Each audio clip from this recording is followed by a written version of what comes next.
Good evening, citizens of council, city staff, invited guests, and visitors. Also to my colleagues on city council, I want to welcome you to our public work session. And before we get started and I turn the meeting over to our interim city manager, I want to welcome our interim city manager, Dr. Lydia Pettis-Patton. And before we do that, we do need to call the roll. And I would ask all my colleagues to please note your presence electronically. 5 members of City Council are present.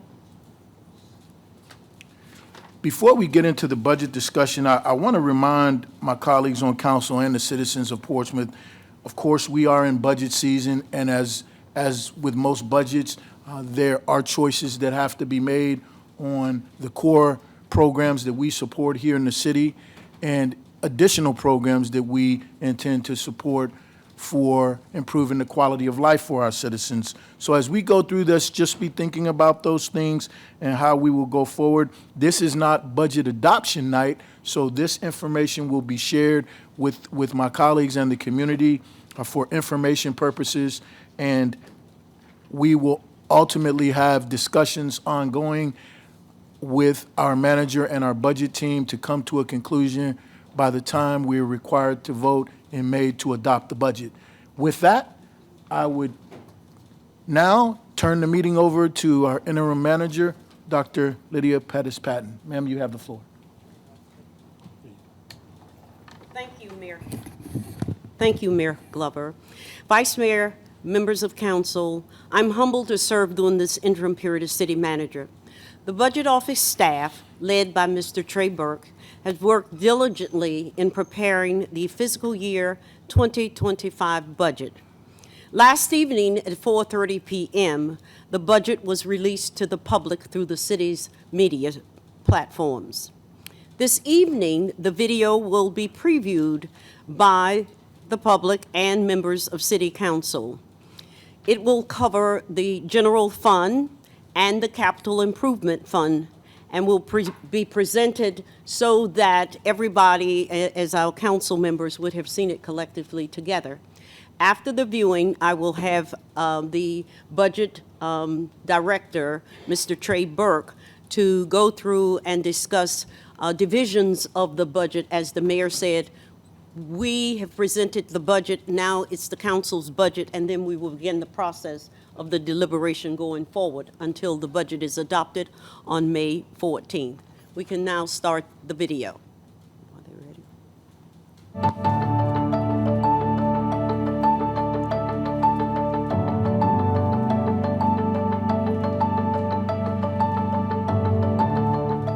Good day, Mayor Glover, Vice Mayor Lucas Burke, Portsmouth City Council, citizens, and employees.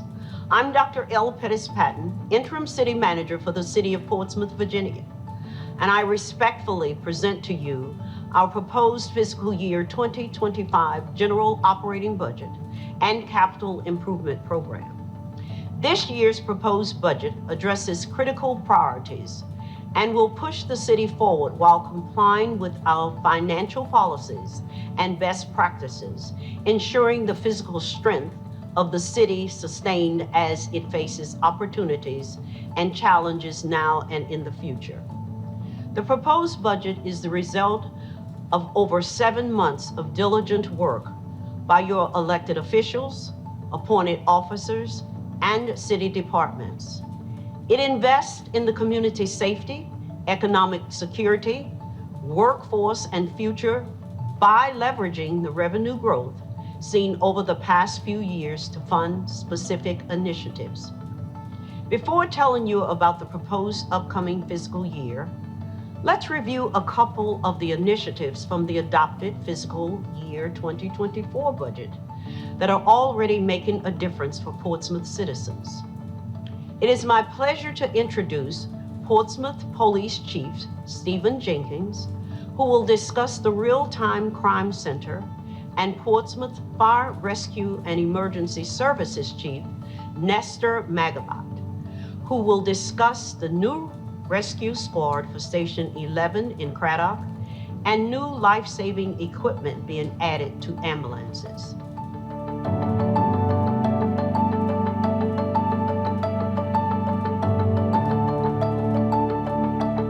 Hello, citizens of Portsmouth. I'm Stephen Jenkins, your Chief of Police for this great city. Over the last year, we've set out on several initiatives to help improve the safety in our city. One of them being our Real-Time Crime Center, for which I stand. You will see behind me our opportunity to see crimes as they occur in real time. This helps us to be better prepared with information as we deploy our officers in hopes of not only deterring crime, but capturing those individuals who commit it. In addition to that, we've already began to deploy our gunshot detection throughout several areas within our city, with plans to expand that gunshot detection to other areas. These give us an opportunity, again, to be knowledgeable about incidents that are occurring and provide better resources for our officers that not only make them safe, but make you safe too. We continue to deal with staffing shortages, and as your Chief of Police, we are doing all we can to bring our department to full staffing, and we're very optimistic on what that looks like in the future. Please continue to support not only your city, but this police department as we look to improve and become the best police department in the state. Thank you.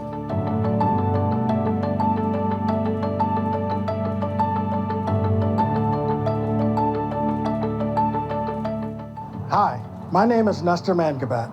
I'm the Fire Chief for the City of Portsmouth. The budget initiative for FY24 is the addition of Medic 11 to the Craddock community. New Medic 11 has improved service delivery and medic unit coverage to the City of Portsmouth. To date, in just 7 months, Medic 11 has completed 1,039 medical calls for service. During this period, the city saw an increase of service demand by 8.5%, of which Medic 11 covered 6.4% of those calls. So what is the impact of adding Medic 11 to the EMS delivery system? There has been a reduction ranging from 10 to 22% with call distribution for 4 of the 5 primary medic units. However, when we analyze the current medical call volume for 2024, we are seeing an increase of citywide demand for services from the previous year. In the FY24 CIP, biomedical equipment was purchased. The department purchased 4 patient stretchers and 4 stair chairs to better serve patients and to provide modern technology to assist personnel with lifting and transporting patients. This provides safety to reduce injuries to our first responders. We also purchased 40 AEDs, replacing the current operational inventory, increasing the capability of rapid deployment for cardiac arrest events. We also purchased and deployed a new software platform used for a specialized population for medication management. We also replaced an aging iPad inventory for patient care reporting and billing purposes. Thank you. Thank you to our chiefs for updating us on the implementation of the FY 2024 budget. I would now like to highlight a few of the proposed budget initiatives. The proposed budget maintains the 5-cent real property tax credit, continuing much-needed tax rate relief for our citizens. It also maintains the personal property tax rate and the tax relief rate of 50%, subsidized by the city by $4 million. The proposed FY 2025 operating budget fully funds the Portsmouth Public Schools Superintendent's estimate of needs. The estimate of needs reflect the budget priorities of the Portsmouth Public School Board and the additional funding requested from the city. The city's $78 million contributions to schools will fund 7% raises for teachers and school administrators, as well as recruitment bonuses for new teachers, new instructional programming, and a new Fuchsia's camera system and other technology upgrades. None of these services provided by the city would be possible without the tireless and dedicated work of our city employees. This budget proposes a 3.5% general wage increase for the city's full-time employees and 3% wage increase for the state-supported full-time employees. These wage increases will keep the city of Portsmouth competitive with our neighboring localities and attract top-flight talent to join our team. The proposed budget will fund new initiatives to address homelessness, bolster our workforce, expand our recreation offerings, and improve our city's infrastructure. I would like to introduce a few of our dedicated employees who will discuss some of the other exciting offerings included in this year's proposed budget. Dr. Nathan Woodard, Director of Behavioral Health Care Services, will provide an overview of our permanent supportive housing and school counseling programs. Mr. Mark Palmerchuk, Director of Parks and Recreation, will review new park programs and facility improvements. Mrs. Nala Salah of the Department of Economic Development will introduce you to Portsmouth at Work, a workforce development program offered by Portsmouth Economic Development. And Dr. Alexander Benitez, Director of Museums and Tourism, and Mrs. Noelle Torian will show you some of the exciting programming for Black History Now.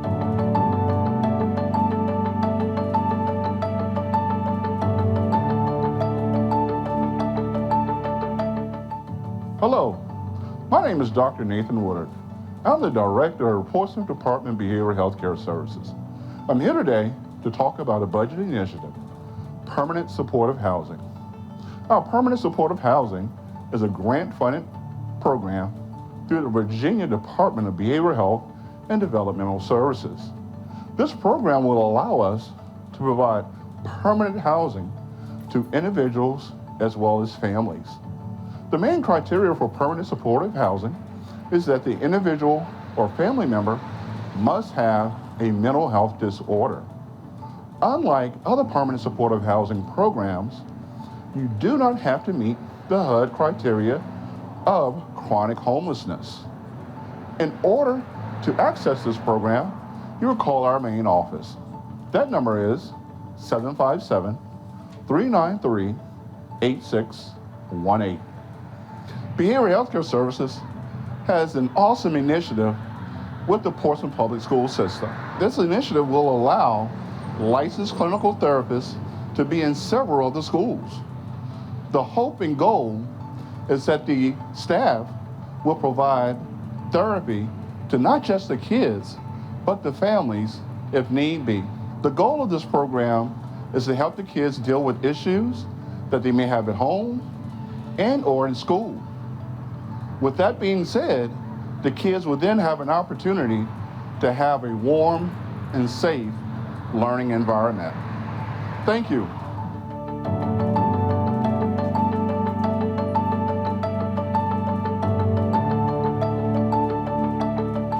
Hello, my name is Mark Palmerchuk, and I'm the Director for the City of Portsmouth Department of Parks and Recreation.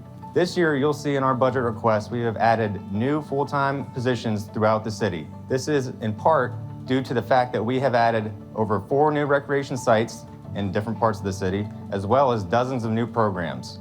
In order to keep up with the increasing participation, we need to have certified professional staff on site to make sure these programs run well. Some of the positions that you will see are activity leader positions for some of our recreation centers, as well as our schoolhouse rec sites. Additionally, we have 1 activity leader designated for our ever-growing Portsmouth Warriors boxing team.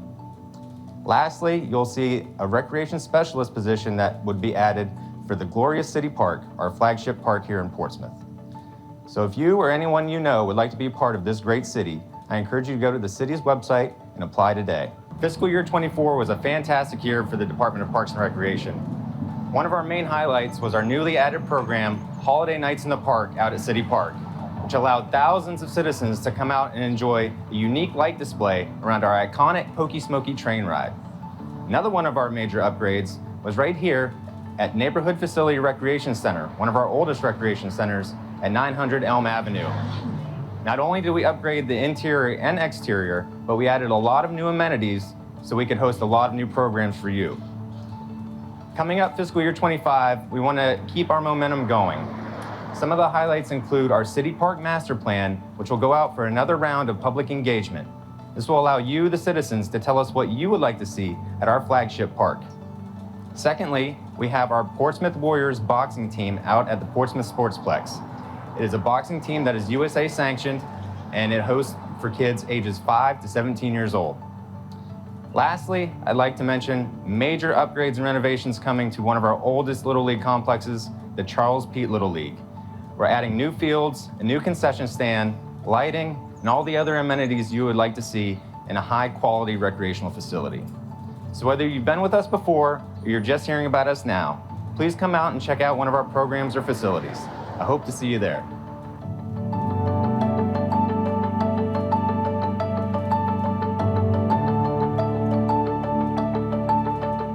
My name is Nala Saleh, Manager of Workforce Development with Portsmouth Economic Development.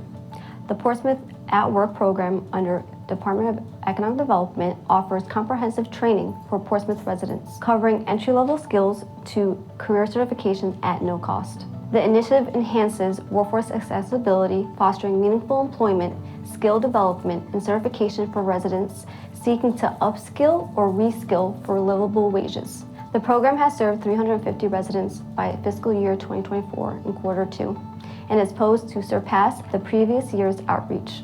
Portsmouth at Work was a piloted program established in 2021 that has been historically funded by the Portsmouth Economic Development Authority and grants. This budget proposes the program becomes a permanent city-funded initiative to ensure programs continue long-term viability.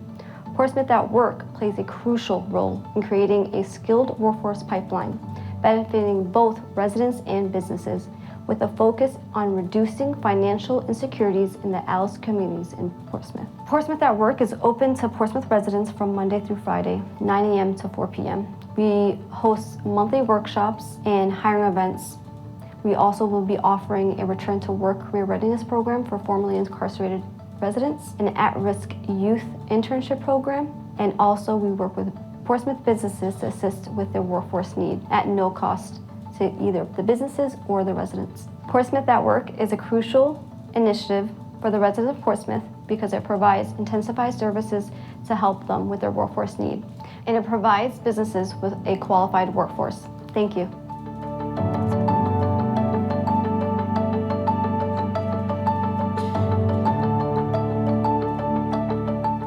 My name is Alex Benitez, and I am the Director of the Department of Museums and Tourism.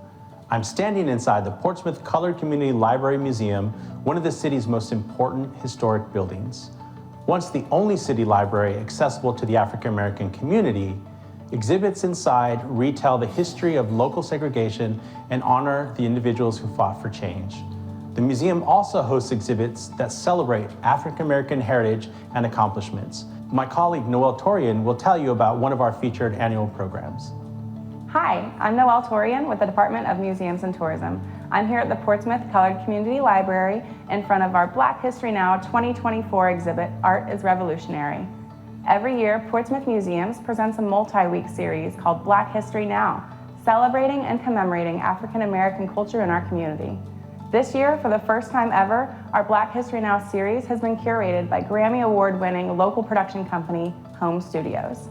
For 2024, our theme has been Art is Revolutionary, and we've been celebrating Black excellence through a variety of art forms, through offering carefully selected experiences for the community, intentionally highlighting the power, passion, and creativity of Black artists, filmmakers, musicians, and changemakers. Our Black History Now events delve into the artistry, achievements, and struggles of Black artists as a way to foster understanding, empathy, and progress towards a more inclusive and equitable future.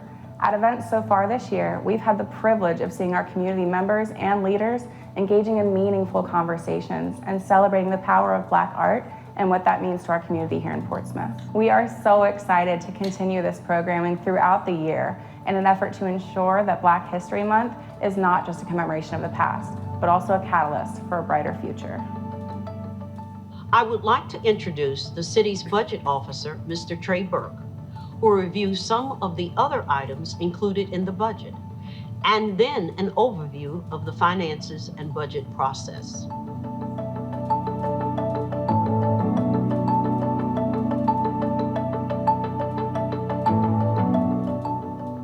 I have the pleasure of speaking with you today on a few of the strategies and initiatives included in the budget, as well as providing a broad overview of the fiscal year 2025 manager's proposed budget to provide access and services to populations without reliable transportation, including youth and seniors. This budget provides for a mobile resource center.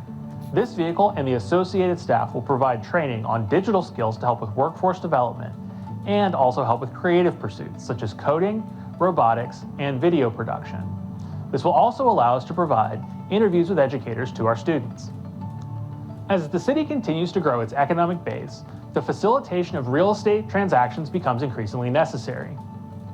This budget proposes a real estate development specialist co-funded by the Portsmouth Economic Development Authority. With the steady expansion of the city's stormwater infrastructure, there is an increased need to maintain and repair the ever-growing system. New stormwater maintenance positions will reduce the amount of time necessary to complete work orders and increase the number of projects that can be done to repair and maintain the system without needing to contract out work. For streets and highway maintenance, this budget includes additional equipment operators and laborers. Similar to the stormwater management department positions, this move will allow us to increase the amount of preventative maintenance and repair projects that can be done without contracting out. This budget proposes working with not-for-profit organizations to purchase and forgive medical debt held and incurred by Portsmouth citizens. Medical debt is incurred by individuals through no fault of their own, and relieving the debt can improve their access to employment, housing, and transportation. Medical debt can be purchased for pennies on the dollar and can meaningfully improve the lives of those who receive the debt forgiveness. This budget proposes the initial costs of administering collective bargaining. This includes one new attorney for the city attorney's office. This budget proposes a new director of permits and inspections. This individual will oversee both the city building official and the Department of Permits and Inspections. This year's capital program either includes or continues funding for the Portsmouth City Jail relocation, Portsmouth Public Schools Career and Technical Education Center, Public Utilities dam upgrades, Public Safety Facility for Fire and Police, Housing Resource Center for Behavioral Healthcare Services, City Park Reimagining, the City Fiber Network, and neighborhood overhauls of streets, stormwater infrastructure, and water and sewer. I will now provide an overview of general fund revenues. Local taxes comprise 70% of all general fund revenues. Local taxes include those paid on real estate, vehicles, and business equipment, as well as use taxes such as utilities, sales, and restaurant taxes. Local taxes also includes pilot or payment in lieu of taxes, where entities independent of the city will pay the city for specific services. Another large portion of general fund revenues are those from other governments, notably the Commonwealth of Virginia. These revenues account for 18% of the general fund budget and include support for local services such as the sheriff's office or courts. It also includes the casino gaming revenue and include grants such as the Virginia Department of Transportation roadway maintenance funding. One commonly cited measure of fiscal strength is the penny on the tax rate. In fiscal year 2024, this number was just under 1 million, and in fiscal year 2025, this number will be $1,050,000. The proposed budget programs $15.8 million of casino gaming revenues and puts that money to the following priorities: real property 5-cent tax credit, Portsmouth Public Schools contribution, public safety salary compression, personal property excess PPTRA, the mowing schedule, Starbase base refresh, and the Hampton Roads Alliance. When people think about local governments, they think about the services they see in the departments that provide them. This would include parks and recreation, libraries, and fire and police. This chart shows how the budget breaks down by department. Public safety, which includes fire, police, and E911, is the largest portion of the budget at $81 million, or 25% of the total. The single largest expense in the city's budget is the school's contribution. This totals $78 million. Non-departmental expenses, including transfers to other funds, total 18% of the general fund budget. General government includes many of the city's administrative functions. This includes the city manager, human resource management, constitutional officers, and finance. This totals $24 million, or 7% of the overall budget. Public works comprises 5% of the overall budget, but this excludes stormwater and public utilities. The budget grew by 11%, owing to many contractual increases. Portsmouth Public Utilities is committed to providing safe drinking water and effective sanitary sewer collection to the citizens of Portsmouth. Faced with the critical need to respond to an aging infrastructure and federal and state mandates, a recurring 5% annual increase to water and sewer rates was adopted as part of the fiscal year 2018 budget. The proposed budget includes increased rates at Bidewee Golf Course to fund necessary greens and facility improvements. It also institutes a year-round, all-season rate and eliminates changes between seasons. It also reduces fees for junior golfers and for replays. City staff will provide presentations to Council on April 9th and 23rd on various budget topics, and City Council will hold public hearings on the budget and its related ordinances on those dates. A public hearing on the tax rate will be held on April 23rd and May 14th. City Council will consider the budget for adoption on May 14th, and Portsmouth Public School Board will consider their budget for adoption on May 23rd. Individuals interested in learning more about the fiscal year 2025 manager's proposed operating budget and capital program can visit portsmouthva.gov or visit your local library. I appreciate your time and attention on this budget. I hope you have a great day. I hope you have found this presentation of the proposed fiscal year 2025 operating budget and capital improvement program informative. And in closing, I thank you for joining me. We must always remember the future. It is our duty to ensure that the future of Portsmouth is positively impacted by the decisions we make today. With that in mind, I look forward to your consideration of this proposed budget. Have a great day.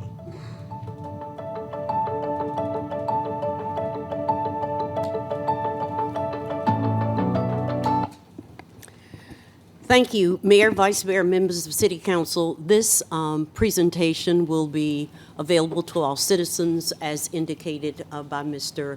Burke, and citizens will be able to provide questions to us that they may have about the budget. And in that case, we will, if they ask, and we have had in the past some to say, can we just come in and listen to how you actually develop the budget? Staff will be available to do that. At this time, Mr. Burke will come forward and answer any questions, preliminary questions you, the members of council, may have as it relates to the FY 2025 budget. Mr. Burke. Welcome, Mr. Burke, sir. You have the floor. Right, yes. Is this, okay. It's on. So good evening, Mayor Glover, Vice Mayor Lucas Burke, members of City Council. I'm just here tonight if you have any questions, any preliminary directions or any requests of me as staff. That, you know, leave it to the Dr. Whitaker, you have the floor. Yes, Ms. Burke, good afternoon. Just want to make sure, and Dr. Patton, are you, sir? welcome. Thank you. And glad to see the budget that was presented, and just want to make sure that we're clear it included fully funding the school board's requests. Dr. Whitaker, it is apparent the school board's request was 15 point. about 0.1 million, and we've And that's- funded the full. That is fully funded in this proposed budget. All right. I just want to commend you for presenting that. That has been something that we have always stood for since I've been on council, that we fully fund the schools, and we know that, I believe for past 4 years, I know that has been the case. And so I'm glad to hear that, and I know the school system, teachers, staff, administrators also will be pleased to hear that as well. Does that include looking at what the governor's final budget projection to the schools will be? That fully funds it with city dollars. If the governor were to increase the raise, that would something we would have to go back and look at. Okay, all right. Can I speak, ma'am? Dr. Patton, did you want the floor, ma'am? Yes, sir. You have the floor. All right, thank you. Dr. Whitaker, Dr. Bracy and I talked this morning, and the discussion was, which included our city engineer, Mr. James Wright, that he would like to sit down and I welcome him to sit down to talk about the capital needs of the school. There is a list of needs that he indicated was not discussed in his needs, his superintendent's needs, because the CIP needs are over on the city side. And I think it was in 2015 when I became city manager and the school system had not had any CIP money in between 13 to 15. And council then said, city manager and his team include the school CIP in the city CIP budget. So that still remains today. And so we had about a 45-minute discussion, and we will be following up with him. And we have to determine just what is the status of those needs that are on the book for the schools, but they need to be considered for the 2025 budget, whatever portions, like upgrades to bathroom of the middle schools, things like that, that he definitely does not have money at this time to do. Right. Well, I just want to say I certainly appreciate what this budget represents for education. I believe some of us are aware that during the significant economic downturn that we saw in this country, I believe around, was it 2008, and there was significant dollars that the state cut out of education with a promise to restore those funds, which has not occurred yet. So that placed an even greater burden on localities, and so I'm glad to see that that was a significant request that the superintendent made, and is reassuring to know that our budget is in the condition to take on that request. Thank you. Thanks, sir. Vice Mayor Lucas Burke, ma'am, you have the floor. Thank you, Mayor. Thank you, Dr. Patton, for being here. The presentation, Mr. Trey Burke, thank you for the presentation. I enjoyed the information. I guess just really going to be looking at the big book, but there was some concerns about a consensus vote that the council took, and it included the Ida Barber Early Learning Center funding, and it also included the Wesley Community Center's funding. And I'm not sure if those two were included, or if we have time to be able to discuss those to determine how we can include them in this year's budget. Yes, ma'am. I think Dr. Patton would like the floor, so ma'am, you have the floor. Thank you, sir. Vice Mayor, we, in looking at the contributions to civic and humanistic organizations, there will be time for us to discuss, particularly when we offer you the one-on-one or two-on-twos that council would like to go through. That will be the time that we will look at such requests to see just where we are and the interest, and then that will come back to the collective vote of council. Okay? Thank you. You're welcome. Councilman Hugo, sir, you have the floor. Yeah, thanks, Mr. Mayor. So I think our number one CIP acquisition is the jail. And I'm wondering, as I recall, the long-term plan for our juvenile detention center is to set aside one wing of the jail for that conversion. Can you tell us if the funding that we have baked into that jail CIP project includes the conversion of that wing into our juvenile detention center? And if the answer is you don't know, that's okay. I guess I would ask that if it's not, that we make sure that we figure out what we think that needs to be. Okay. Dr. Patton, ma'am, you have the floor. Yes, Mayor, Vice Mayor, members of City Council, your appointee to the Hampton Roads Regional Jail, along with Mr. Burke and myself, attended the meeting on Tuesday, and your council representative will be making a report to you on that matter. Okay, and then the other question, and I'll have a lot more questions after I get time this weekend just to drill into the budget, but one of the things that we discussed at an earlier work session that I did not hear mentioned in the video the utility rates were decided several city councils ago to automatically increase 5% year over year. The briefing that we had on our utility use rates suggested that we ought not to need to increase our utility rates by 5% this coming year because of the switch to monthly collections and the surplus that created in recouping from delinquent accounts.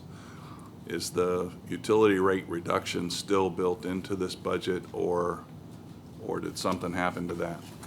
It was not built in. There was, with the request that we got late, we deemed that it was not fiscally prudent to maintain rates and fund our full understanding of the priorities of council.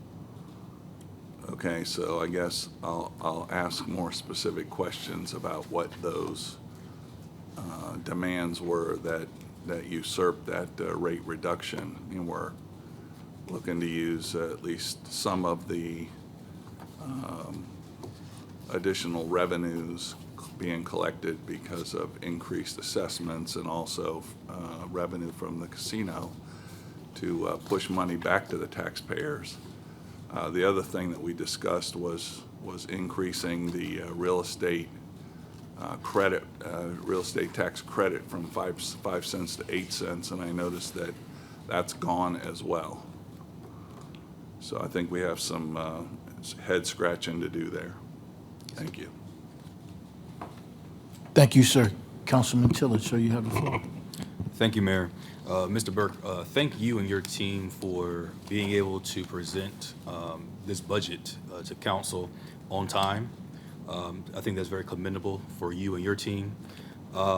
Also, I think to echo on some of the comments that Dr. Whitaker made about education, I'm glad to see that this council is putting an initiative forward to fully fund education. Since COVID happened, a lot of resources have been limited to our students, and then also just making sure we address the needs that our public school division has not always received. Also, I do have a concern. While I love to see that there's a reduction in a real estate tax rate, I'm not happy to see a 5% increase for public utilities. To me, that doesn't provide relief. We're going to go down on one tax, but then we're going to increase on another. To me, that's not true relief. So I would like to see how we can, over the next few weeks, hopefully find a way to keep utilities level while still providing that tax relief to the citizens so that people can actually see a true relief. But thank you for making sure this budget was done on time.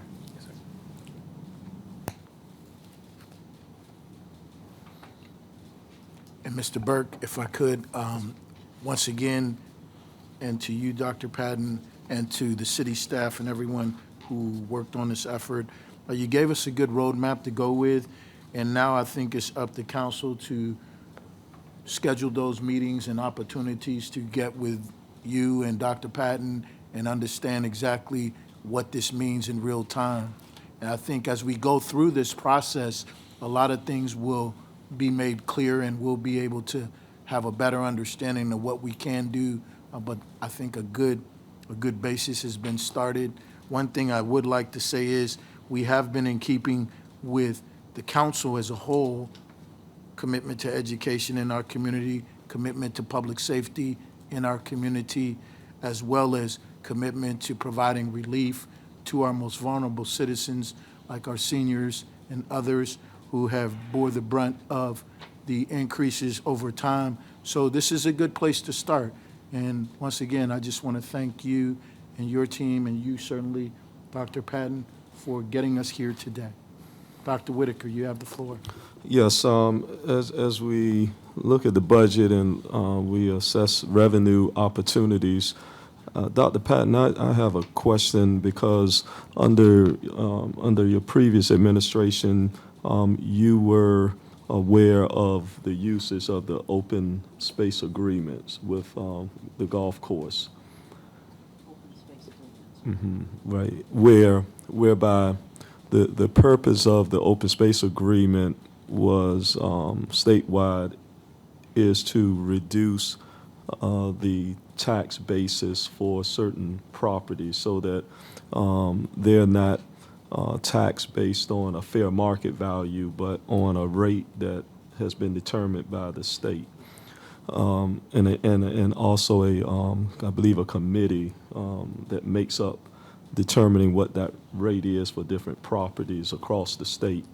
And so it was determined that golf courses were part of that.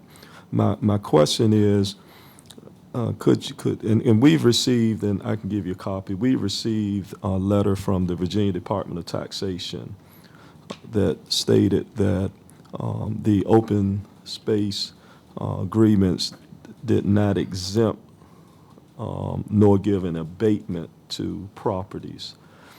And I would like, since you were part of that process there that we did that, to make sure that there was an understanding that there was not an abatement or an exemption that the golf course was to receive, but it was a reduced tax, not an abated. And we know now that those taxes were not paid over several years. And so my issue as we look at this budget and we start looking at opportunities for revenue, I asked the question of our assessor, what is the return on investment that we get for using open space agreements? Because I would think if we're going to give an entity a significant tax cut such as that, then evidently there must be some benefit that the city is getting. And from what we've seen, there were no tax payments made. I would think that a city that is as cash-strapped as Portsmouth is, that would be a source of revenue that the city could use instead of giving the significant tax cut that we're seeing with the open space agreement use.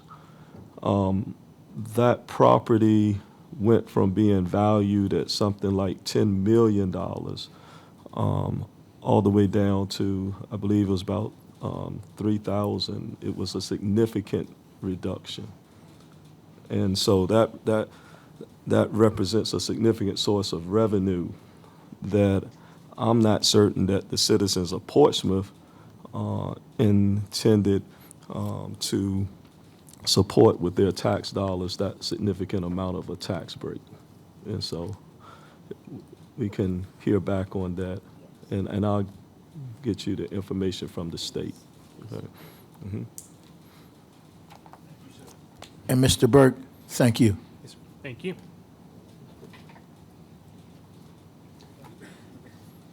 Does that conclude your budget discussion, ma'am? Mayor, Vice Mayor, members of the council, this concludes the budget presentation for the session. Thank you, Dr. Patton. Now, item number 2, do we have any city council liaison reports? Vice Mayor Lucas Burke, ma'am, you have the floor. Thank you, Mayor. Madam Interim City Manager, Mayor, members of council, just want to give you an update and lead into a conversation regarding question Councilman Hugo raised during the Public Works section that we just left. I did attend the Hampton Roads Regional Jail meeting last week, and we do have an update. Everyone knows, it's no secret, no surprise, that the Hampton Roads Regional Jail will close on April 1st. So next week, all inmates that were a part of the Hampton Roads Regional Jail will go back to their member jurisdictions. Portsmouth didn't have any. Hampton, Newport News, Norfolk, and Chesapeake will resume care for all of their inmates. And the Hampton Roads Regional Jail will be empty of all inmates. The authority will continue for an additional 2 years to ensure that all payments, insurances, and any other cases that may be pending statute of limitations are arrived. My question now is to get council to provide our interim city manager the leeway to go in and make deliberations to purchase the Hampton Roads Regional Jail. So if the council is in agreement with that, I would like for our city manager to look into that for us. I believe that there have been already some conversations with local city managers of the 5 jurisdictions. So if we can get that information and look at it. I know that there were some concerns that the sheriff had. I don't see the sheriff here today, but there was a concern about the roof, and the Hampton Roads Regional Jail will replace that roof. And the cost, I cannot share. That is litigation information that would be probable subject to concerns if that was released. So we will discuss that in a closed session at our April 9th meeting. Our next city council meeting, we can get a closed session on those details, and interim city manager can bring us back any details regarding those costs. So barring no questions, that ends my report of the Hampton Roads Regional Jail. Thank you, ma'am. And Dr. Patton, ma'am, you have the floor. Thanks, Mayor Glover. I'd like to add, Vice Mayor, that as I sat in on the meeting, and the Vice Mayor and the budget officer actually sat in on the meeting, we did meet with the sheriff and update him on the meeting that we had, and keeping him very much in the loop of the progress that is being made. He was very, very gracious for us right after the meeting, and the Vice Mayor asking that we get that set up, and we are keeping him posted. And on the 9th, the Vice Mayor and the team will be coming back in the closed session for a discussion. I did have one additional comment that Councilman Hugel did raise. There was some discussion about there being the juvenile detention center there as well, and I believe that the sheriff and his deputies have already viewed that and have found one pod that would work well for that, one wing of the Hampton Roads Regional Jail that would work well for that. And we would like to update our Chief Judge, Diane Griffin, to this information as well, because she was here last meeting and had concerns about juvenile detention center. Thank you, ma'am. Councilman Hugel, sir, you have the floor, then Councilman Tillage. Yeah, thanks, Mr. Mayor. So, Vice Mayor, you said that we needed to have a consensus to give the interim city manager permission. I thought we already green-lighted that with the interim city manager, the last interim city manager. So do we need to go through that process again because we have a new interim city manager? I don't think anything's changed. If I may, I would recommend, because we're still in sensitive conversations, we will have a closed session regarding the status of the jail and what will be going forward. I think that's probably the best place to have that discussion at this time. So I would ask that my colleagues defer from the discussion openly, because there's still details that need to be worked out so that we can get things closed. So that would be my request, if that is okay with my colleagues on council. Yes, ma'am, you have the floor. Yeah, and the question is, we did move forward on that previously. The question to all of the member jurisdictions was to put it on the floor for all of the local jurisdictions, so that it would be public knowledge to know that there is some action moving on this matter. So that's the reasoning behind that. And there also will be a resolution that all 5 member jurisdictions will have to pass at their April council meeting to confirm that all 5 member jurisdictions are in agreement with them moving forward. Thank you, ma'am, for that clarification. Councilman Tillage, sir, you have the floor. Thank you, Mayor. My comments are not related to a board or commission. but it's more of an inquiry. Due to us having our permanent manager coming on board in a few weeks, I would like to ask that we have a forensic audit done so that when Mr. Carter does arrive, he has a good and transparent understanding of exactly all of the city's finances. And so I guess my question is to city clerk and city attorney, if this was the right meeting for that, or do we need to go to a regular meeting to have a vote on that? Members of City Council, you can discuss it here if you would like, but as far as actually voting on it, I would recommend the regular meeting under items submitted by council members. That way it's a part of your official records. You can't officially vote roll call in here, so that's why I recommend at 7 p.m. Gotcha. So under items submitted by council, I would just call for it to add an item to the agenda and then make a motion to move forward have the interim city manager move forward with the RFP process to begin that. Correct. Gotcha. Thank you.